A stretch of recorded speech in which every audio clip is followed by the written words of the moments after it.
Bismillahirrahmanirrahim. Assalamualaikum warahmatullahi ta'ala wabarakatuh. Alhamdulillahi wahdah, wassalatu wassalamu ala rasulillah wa ala alihi wa sahbihi wa man tabi'ahu wa nasarahu wa man walah, wa la hawla wa la quwwata illa billah. Allahumma faqihna fid din wa 'allimna at-ta'wil. Rabbana zidna ilma warzuqna fahma bi rahmatika ya arhamar rahimin. Alhamdulillah, sentiasa kita merafakkan kesyukuran kehadiran Allah Ta'ala kerana Allah masih mengurniakan nikmat-nikmatnya kepada kita semua. Tuan-tuan, puan-puan, muslimin dan muslimat, jemaah surau Al-Mawaddah yang dikasihi lagi dirahmati Allah Ta'ala sekalian. InsyaAllah pada subuh ni kita sambung semula kuliah tafsir Al-Quranul Karim surah An-Nisa. Selepas kita bercuti pada bulan Ramadan yang lepas dan juga pada awal bulan Syawal, iaitulah hari raya Aidilfitr. So insya-Allah pada subuh ni kita sambung semula kuliah tafsir ayat-ayat Allah Subhanahu Wa Taala yang terdapat dalam surah An-Nisa ni. So pada kesempatan ni juga saya tidak lupa mengucapkan taqabbalallahu minna wa minkum salihal a'mal. Mohon maaf zahir dan batin. Ya, mudah-mudahan seluruh amal-amal ibadat yang kita lakukan pada bulan Ramadan yang lepas secara khasnya diterima oleh Allah Subhanahu Wa Taala, dan moga-moga Allah Taala menjadikan kita insan-insan yang bertakwa kepada Allah Subhanahu Wa Taala, yang mana takwa inilah merupakan matlamat utama daripada ibadat-ibadat puasa yang kita lakukan pada bulan Ramadan yang lepas. Sebagaimana firman Allah Ta'ala dalam surah Al-Baqarah, Ya ayyuhalladzina amanu kutiba alaikumus siyam kama kutiba alal ladzina min qablikum la'allakum tattaqun. Berdasarkan ayat 183 surah Al-Baqarah tu, maka matlamat utama daripada ibadat-ibadat puasa ialah untuk menjadikan kita hamba-hamba Allah Ta'ala yang bertakwa. Moga-moga Allah Ta'ala jadikan kita hamba-hamba Allah Ta'ala yang bertakwa. Dan mudah-mudahan Allah Ta'ala kurniakan kepada kita hati yang istiqamah untuk sentiasa menghidupkan nilai-nilai Ramadan itu pada bulan Syawal dan bulan-bulan yang akan datang. Kerana Ramadan bukan sekadar bulan musim kita beribadat, tetapi Ramadan sesungguhnya ialah syahrut tarbiyah, satu bulan pendidikan. So pada bulan Ramadan kita dididik untuk bangun awal, kita dididik untuk menahan lapar dan dahaga, kita dididik untuk membentuk akhlak kita lebih baik lagi. So didikan itulah sepatutnya yang kita kena terapkan pada bulan Syawal dan bulan-bulan yang akan datang sepanjang satu tahun ini, ya. Baik, tuan-tuan dan puan-puan, muslimin dan muslimat yang dikasihi lagi dirahmati Allah Ta'ala sekalian, pada kuliah yang lalu kita dah sampai sehingga ayat 147 surah An-Nisa ni. So pada subuh ni insya-Allah kita sambung bermula ayat 148 dan ayat-ayat seterusnya insya-Allah taala. Baik, Allah Taala berfirman pada ayat 148 surah An-Nisa, A'udzu billahi minasy syaithanir rajim. لا يحب الله الجهر بالسوء من القول إلا من ظلم وكان الله سميعا عليما. Yang bermaksud Allah tidak suka kepada perkataan-perkataan buruk yang dikatakan dengan berterus terang untuk mendedahkan kejahatan orang, kecuali orang yang dianiayakan. Dan ingatlah, Allah sentiasa mendengar lagi maha mengetahui. Tuan-tuan dan puan-puan, muslimin dan muslimat yang dikasihi lagi dirahmati Allah Ta'ala sekalian, pada ayat ni Allah menyatakan la yuhibbullahul jahra bisu'. Sesungguhnya Allah Ta'ala tidak suka perkataan-perkataan yang buruk itu dijaharkan. Jahar tu apa dia? Jahar itu ma yasilu ila asma'in nas. Perkataan yang kita ucapkan yang sampai didengar oleh orang. Allah Ta'ala tak suka kita ini mengucapkan kata-kata yang buruk, kata-kata yang keji, sehinggakan itu didengar oleh orang lain. Ya, kenapa Allah Ta'ala melarang ini? Pertama, kerana Islam mengajarkan kita untuk sentiasa mengucapkan kata-kata yang baik. So, salah satu akhlak penting yang dibawa oleh Islam ialah macam mana supaya kita sentiasa bertutur kata yang baik, sama ada secara direct ataupun tidak. Apatah lagi zaman sekarang ni, kalau mungkin zaman dahulu cara orang berkomunikasi masih sangat terhad kepada face to face, orang berjumpa satu dengan yang lain gitu. Tetapi zaman kita sekarang ni, cara berkomunikasi itu begitu banyak. Ya, ada secara direct kita berjumpa dengan orang, ada kalanya melalui media sosial, ya, seperti kita sebut Facebook, ada Instagram, ya, ada macam-macam lagi lah zaman sekarang ni. Kita tak boleh nak sebut satu persatu, yang mana itu semua menjadi platform media sosial di mana ramai orang berjumpa dekat situ, di mana orang ramai melakukan komunikasi dekat situ. So, Islam mengajar kita supaya menjaga tutur kata, ucapan kita, tulisan kita, komunikasi kita. Jangan sampai kita memperdengarkan atau memperlihatkan kata-kata yang buruk kepada orang. Maka Nabi SAW sebut dalam hadis, kata Nabi SAW, "Man kana yu'minu billahi wal yawmil akhir falyaqul khairan." Sesiapa yang mengaku beriman kepada Allah Ta'ala dan hari akhirat, salah satu tuntutan yang dia kena buktikan ialah hendaklah dia mengucapkan kata-kata yang baik, sama ada ucapan langsung secara lisan ataupun mungkin dengan komunikasi yang lain seperti tulisan dan lain sebagainya. Ini ajaran agama Islam. Kenapa? Kerana kalau tersebar kata-kata yang buruk, kata-kata yang keji, ini boleh merosakkan manusia, boleh merosakkan generasi kita. Maka para ulama menjelaskan antara hikmah Allah Ta'ala menyatakan pada ayat ni, la yuhibbullahu al-jahra bisu'. Allah Ta'ala tak suka perkataan-perkataan yang buruk yang dijaharkan, yang diperdengarkan kepada orang. Salah satu hikmahnya, kata para ulama, ialah yuridullahu, Allah Ta'ala nak ayyahmiya adhanal mujtama' min qawli su' wal alfadhir radi'ah. Allah Ta'ala hendak menjaga telinga orang ramai ini daripada ucapan-ucapan yang buruk dan keji. Kenapa? Li'anna an-nas tatakallam bima tasma'. Kerana manusia ni dia akan berbicara, dia akan mengucapkan berdasarkan apa yang dia dengar.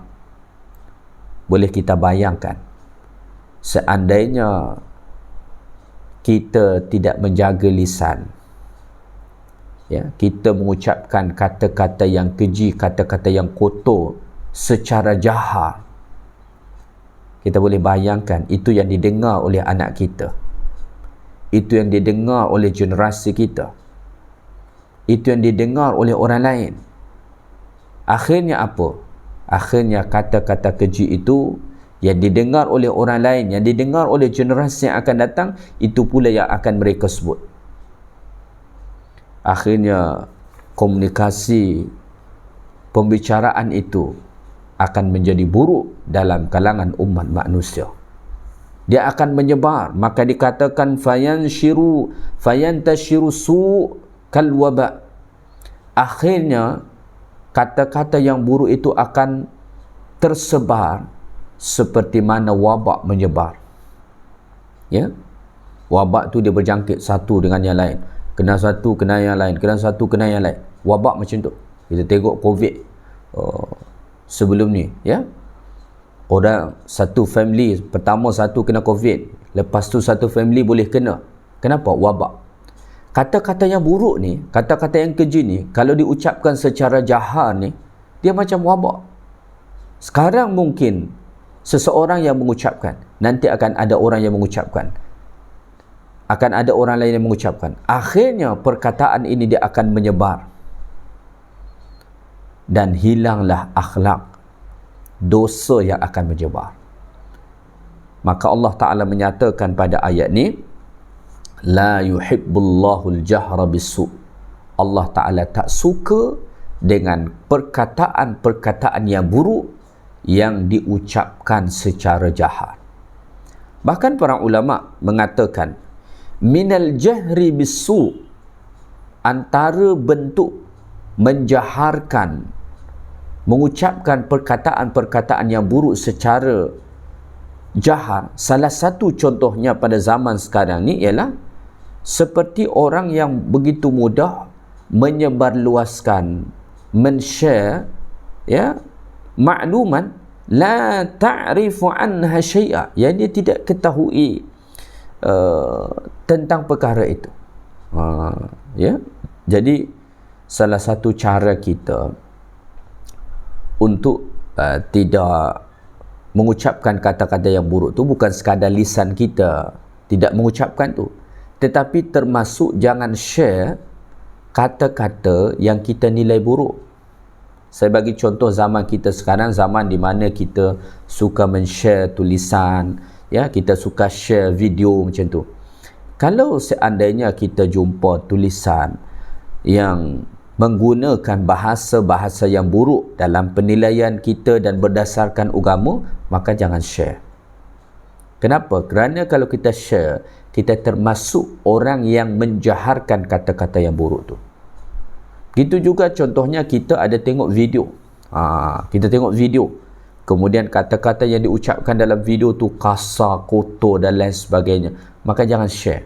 Kalau kita share, maknanya kita termasuk orang yang menjaharkan kata-kata yang buruk tu. Maka pada ayat ni Allah Ta'ala sebut, La yuhibbullahul jahra bisu'. Sesungguhnya Allah Ta'ala tidak suka perkataan-perkataan yang buruk diucapkan secara jahar. La yuhibbullahul jahra bisu'i minal qaul. Allah Ta'ala tak suka perkataan-perkataan yang buruk itu diucapkan secara jahar. Ya? Pada ayat ni Allah Ta'ala sebut minal qaul. Minal qaul artinya ialah ucapan. Ya? Artinya ialah ucapan. Jadi perkataan-perkataan yang buruk yang boleh menyakitkan orang dan lain sebagainya dengan ucapan ni, Allah Ta'ala tak boleh untuk menzahirkan itu, untuk menjaharkan itu. So mafhum mukhalafah dia ialah, kalau kata-kata yang buruk sahaja tak boleh untuk kita ucapkan secara jahar, apatah lagi perbuatan yang buruk. Kenapa macam tu? Para ulama mengatakan wa qayyadahu bil qaul. Pada ayat ni Allah kaitkan kata-kata yang buruk itu tadi, hal yang buruk itu, perkara yang buruk itu dengan kata-kata, li'annahu ad'afu anwa'il adha, kerana ia adalah jenis yang paling rendah dalam bentuk menyakiti. Fadallana dhalika ala anna su' bil fi'li ashaddu tahriman. Maka ini menunjukkan kepada kita bahawa melakukan keburukan secara terang-terangan, secara jahar, itu jauh lebih dahsyat keharaman dia. Ya, li'annahu ashaddu minal qaul, itu lebih haram, lebih berdosa daripada perbuatan. So maknanya, kalau kata-kata yang buruk sahaja Allah larang kita untuk menjaharkannya, apatah lagi perbuatan-perbuatan yang buruk. Ya, banyak sungguh hikmah dia yang boleh diambil daripada situ.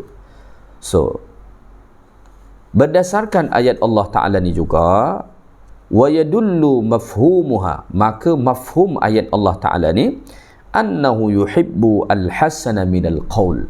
Allah Ta'ala suka kata-kata yang baik, kadzikr, seperti zikir, wal kalamut tayyib al-layyin, begitu juga dengan kata-kata yang baik yang penuh dengan kelembutan. Allah Ta'ala suka begitu.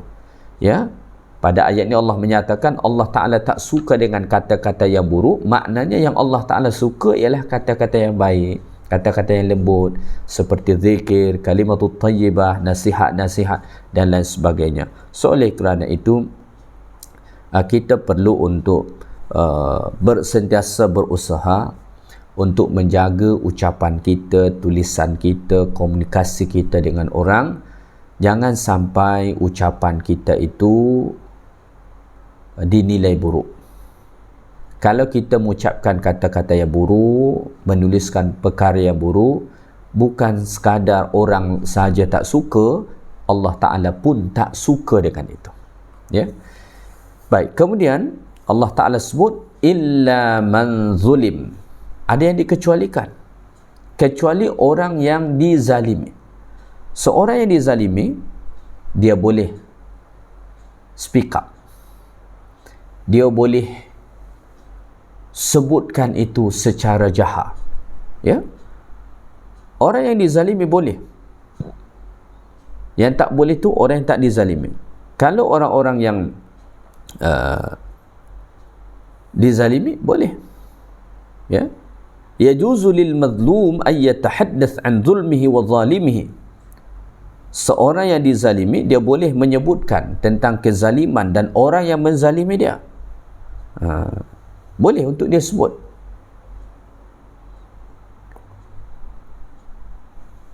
Allah Ta'ala tidak melarang itu. Maka seandainya ada orang yang menzalimi kita, maka kita boleh menyebutkan kezaliman itu secara jahar, tidak menjadi masalah. Ya, boleh kita adukan kepada orang lain. Ya, tidak menjadi satu masalah. Maka para ulama mengatakan illa man zulim, maksud ayat ni illa al-jahra al-mazlum, melainkan ucapan secara berterus terang orang yang dizalimi.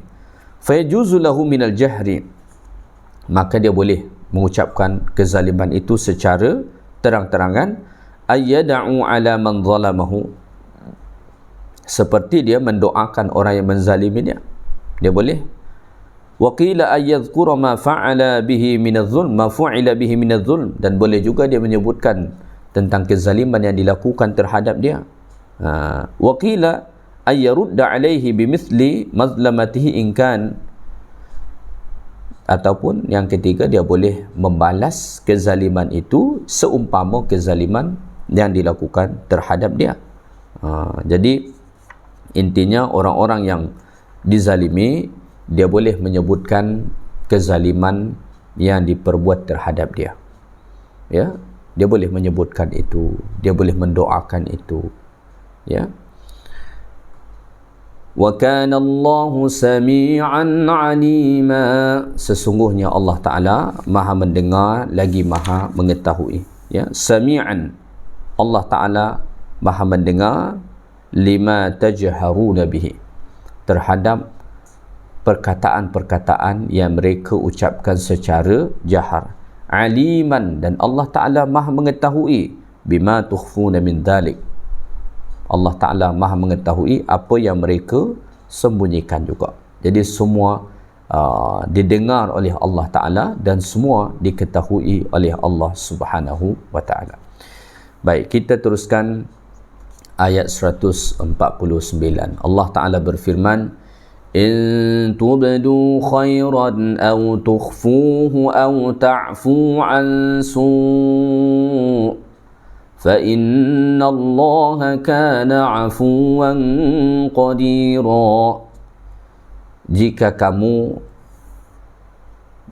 menzahirkan sesuatu kebaikan, atau kamu menyembunyikannya, atau kamu memaafkan kesalahan yang dilakukan terhadap engkau, maka sesungguhnya Allah Ta'ala Maha Pemaaf lagi Maha Kuasa. Baik, pada ayat ni Allah Ta'ala menyatakan in tubdu khairan, ya, au tukhfuhu, apabila engkau melakukan kebaikan secara terang-terangan, au tukhfuhu, ataupun kamu sembunyikan, ya, au ta'fu an su, ataupun engkau memaafkan kesalahan orang yang melakukan keburukan terhadap engkau, maka sesungguhnya Allah Ta'ala Maha Pemaaf lagi Maha Mengetahui. Ayat ni targhibun fi fi'lil khairi sirran wa alaniyah. Ayat ni antara ayat yang menjadi motivasi supaya kita sentiasa melakukan kebaikan sirran wa alaniyah, sama ada secara sir, secara rahsia, ataupun secara terang-terangan. Kerana setiap kebaikan yang dilakukan, sama ada kebaikan itu dilakukan secara terang-terangan, secara terbuka, ataupun kebaikan itu kita sembunyikan, semua diketahui oleh Allah Ta'ala. Dan ayat ni juga menjelaskan kepada kita bahawa melakukan kebaikan itu boleh kita lakukan secara zahir, nampak orang, tak jadi masalah. Dan boleh juga kita lakukan secara tersembunyi. Ya, maka kalau ada orang melakukan kebaikan di hadapan orang ramai, ataupun mungkin dia menzahirkan kebaikan itu, kita tak boleh terus su'udzan mengatakan bahawa dia ni riak ke, menunjuk ke dan lain sebagainya. Tak boleh kita katakan. Kenapa demikian? Kerana Allah Ta'ala memang membolehkan seseorang untuk menzahirkan kebaikan yang dia buat. Tak jadi masalah. Ya. Contoh macam ni. Contoh ada orang bersedekah, dia tolong orang susah dan lain sebagainya. Boleh tak dia zahirkan kebaikan dia tu? Jawapannya boleh. Ya, jawapannya adalah boleh. Tidak dilarang dalam agama. Atau misalkan ada orang, ada setengah orang seolah-olah tidak dibolehkan dituliskan nama dia kalau misalkan dia bagi derma dan lain sebagainya. Sebenarnya dalam Islam tidak dilarang. Boleh. Ya. Tetapi kalau dia nak menyembunyikan kebaikan-kebaikan itu pun juga tak jadi masalah. Ini kembali kepada pilihan masing-masing. Kalau orang melakukan kebaikan secara zahir, dia nampakkan kepada orang ataupun orang nampak, maka kita tak boleh su'udzan. Sepatutnya kita baik sangka sahaja dengan dia bahawa dia ikhlas dalam melakukan itu. Dan Allah Ta'ala memang tak melarang kita untuk melakukan kebaikan secara terang-terangan. Tak jadi masalah. Dan kita berharap, kita berbaik sangka bahawa dia ikhlas dalam melakukan itu. Begitu juga dengan orang yang melakukan kebaikan secara sembunyi, juga tak jadi masalah. Kita nak pilih mana satu, kita tengok keadaan. Ada masanya kita lebih baik melakukan kebaikan itu secara zahir, sehingga kan itu menjadi dakwah kepada orang, mengajak orang kepada kebaikan. Orang nampak, moga-moga orang termotivasi untuk melakukan kebaikan yang sama. Boleh kita lakukan. Ya, ada masanya kita kena lakukan kebaikan itu secara tersembunyi. Bila itu? Apabila kita, ketika mana kita merasa bahawa kita bimbang, kita tak dapat ikhlas kalau orang lain tahu. Ya, maka boleh kita pilih antara kita melakukan kebaikan itu secara terang-terangan, dizahirkan, ataupun secara tersembunyi. Au ta'fu an su, ataupun engkau memaafkan orang yang melakukan kesalahan kepada engkau. Ya. Ada saja orang-orang yang melakukan kesalahan terhadap kita, ya, melakukan keburukan terhadap kita, maafkan. Afa sa'a au ta'fu an su, ataupun engkau memaafkan orang yang melakukan keburukan terhadap engkau. Amman sa'a fi abnadikum, ada kalanya orang ni dia buat buruk terhadap badan kita, dia menyakiti kita. Wa amwalikum, ataupun dia menyakiti kita, melakukan keburukan terhadap harta kita. Wa aradikum, terhadap maruah kita, ya, maka maafkan. Fa innallaha kana afuwan qadira. Akhir ayat ni Allah Ta'ala mengatakan, fa innallaha, sesungguhnya Allah Ta'ala, afuwan qadira. Allah Ta'ala tu maha pemaaf lagi maha kuasa. Ya, Allah Ta'ala tu Rabb yang maha pemaaf. Maka pada bulan Ramadan yang lepas sentiasa kita baca doa, Allahumma innaka afuwun tuhibbul afwa fa'fu anni. Ya Allah, sesungguhnya engkau Rabb yang maha pemaaf dan engkau suka memaafkan. Tuhibbul afwa fa'fu anni, maka maafkanlah aku. Allah Ta'ala Rabb yang maha pemaaf. Apa maksud maaf? Maaf itu tidak menghukum orang yang melakukan kesalahan terhadap kita. Ya, manusia paling banyak buat salah kepada Allah, tapi Allah Ta'ala Rabb yang maha pemaaf. Adakah Allah Ta'ala memaafkan manusia kerana Allah tak sanggup untuk menghukum mereka? Kerana Allah Ta'ala tak sanggup untuk menyeksa mereka? Jawapannya tidak. Allah itu qadira. Allah Ta'ala itu Rabb yang maha kuasa. Kalau Allah Ta'ala nak azab, nak seksa, nak hukum dan lain sebagainya, Allah buat. Oleh Allah Ta'ala boleh melakukan itu. Tetapi Allah punya sifat yang maha pemaaf. So sepatutnya ini yang kita kena contohi. Ya, maafkanlah orang yang melakukan kesalahan terhadap kita. Ya, walaupun kita sanggup untuk membalas keburukan yang dia buat kepada kita. Kita memang boleh membalas keburukan orang yang melakukan kezaliman terhadap kita, tetapi memaafkan orang yang melakukan keburukan kepada kita jauh lebih besar ganjaran dia berbanding orang yang membalas keburukan itu. Maka pada bulan Syawal ni, khasnya pada hari raya Aidilfitr, kita punya satu tradisi untuk mohon maaf. Maka sentiasa kita ucapkan selamat hari raya Aidilfitr, mohon maaf zahir dan batin. Sentiasa kita sertakan itu. Mungkin muncul pertanyaan setengah orang, ya, kenapa kita digalakkan minta maaf pada hari raya Aidilfitr? Adakah dalil dia secara khas? Ya, jawapan dia memang tak ada dalil secara khas. Tak ada dalil yang menyuruh kita untuk mengucapkan mohon maaf zahir dan batin. Tak ada. Sunnah dia ialah mengucapkan tahniah pada hari raya kepada sesama Muslim. Kita ucapkan selamat hari raya, tahniah hari raya, taqabbalallahu minna. Itu. Tetapi adakah salah kita mengucapkan mohon maaf zahir dan batin tu? Jawapannya tak salah. Kenapa? Ini, pada awal kuliah tadi saya sebut bahawa matlamat utama daripada ibadat puasa tu ialah menjadikan kita orang-orang yang bertakwa. Siapa dia orang bertakwa?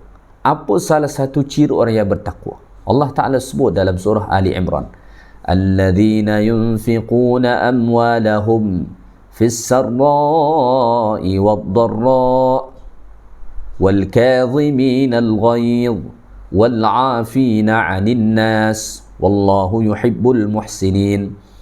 Antara ciri orang yang bertakwa tu Allah Ta'ala sebut, pertama, alladzina yunfiquna fis sarra'i wad-dharra. Mereka ni sanggup menginfakkan harta mereka dalam keadaan mereka susah maupun senang. Kalau orang berinfak dalam keadaan dia senang, itu biasa.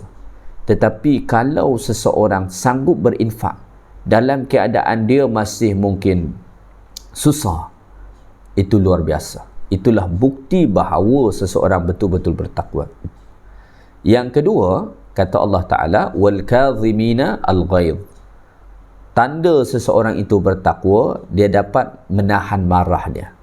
Baru yang ketiga, wal 'afina 'anin nas. Ya, dia memaafkan orang lain. Ya, dia memaafkan orang lain.